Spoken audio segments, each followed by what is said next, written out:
दोस्तों, विशेष के आज के अंक में आपका स्वागत है।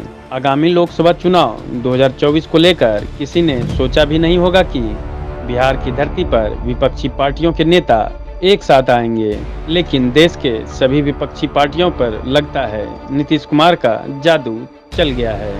क्योंकि ऐसा इसलिए कहा जा रहा है कि नीतीश कुमार ने वो कर दिखाया जिसकी कल्पना किसी ने नहीं किया था। किसने यह सोचा था कि बिहार की धरती पर नीतीश कुमार के बुलावे पर अलग अलग राज्यों के इतने बड़े बड़े नेता पहुंच जाएंगे। शायद यही वजह है कि जनता की नज़रों में नीतीश कुमार का राजनीतिक कद और ऊंचा हो गया है। वहीं अब बिहार में यह चर्चा भी शुरू हो गई है कि जिस तरह से नीतीश कुमार के कारण विपक्ष एकजुट हुआ है, उसी तरह से एक दिन उनकी वजह से देश में बीजेपी की विदाई भी हो सकती है। अगर देखा जाए तो विपक्षी दलों के बैठक के बाद तमाम नेताओं ने नीतीश कुमार की दिल खोलकर तारीफ की, क्योंकि उन लोगों ने भी ऐसी कल्पना नहीं की थी कि बीजेपी के खिलाफ कश्मीर से लेकर कन्याकुमारी तक के विपक्षी नेता कभी एक मंच पर दिख सकते हैं। लेकिन बिहार के सीएम नीतीश कुमार ने यह काम करके दिखा दिया।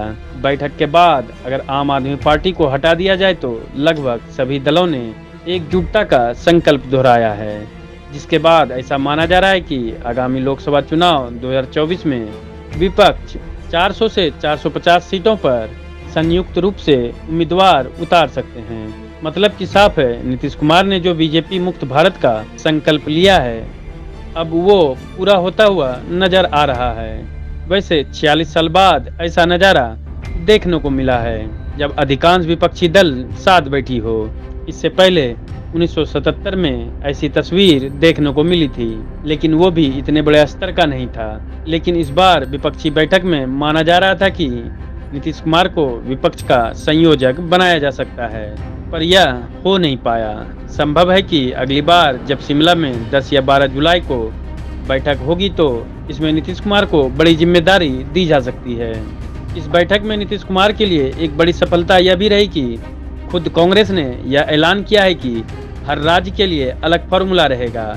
जाहिर सी बात है कि कांग्रेस की तरफ से इतना बड़ा ऐलान बीजेपी के लिए किसी बड़े झटके से कम नहीं है। दरअसल नीतीश कुमार, ममता बनर्जी, अखिलेश यादव सहित कई नेता शुरू से ही ऐसी मांग कर रहे थे कि विपक्षी दलों को हर राज्य के लिए अलग अलग रणनीति बनाने पर विचार करना चाहिए।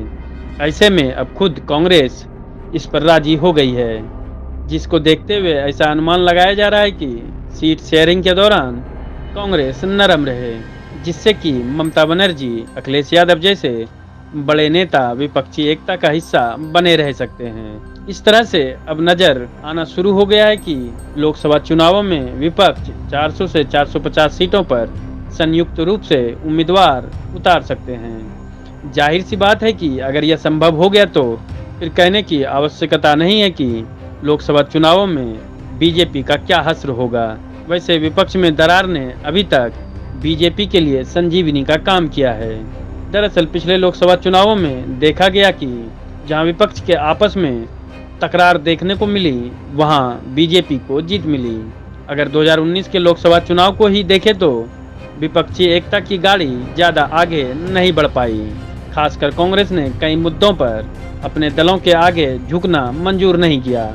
इसका परिणाम यह हुआ कि कई राज्यों में कांग्रेस को अन्य क्षेत्रीय दलों के कारण मात मिली।